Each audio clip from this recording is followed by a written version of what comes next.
Bana, treni letu la jana limeweza kumaliza kituo cha kwanza salama. Kama ni kituo sijajua, wataalamu wa matreni wanaelewa.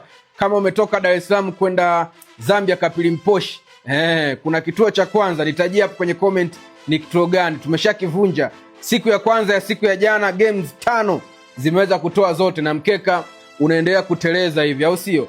Leo kuna games 8 kwenye ule mkeka. Tunaomba Mungu utoboe na utoke salama tuweze kuvuka kituo cha pili. Mtaniambia ni kituo gani hicho, kama ni Sekenke au ni wapi, unaweza ukaniambia hapo kwenye comment. Kwa wale ambao mlimisi hili treni, mpaka sasa limeshuka odds kutoka odds 120 sasa lina odds 60, limeweza kupungua sana.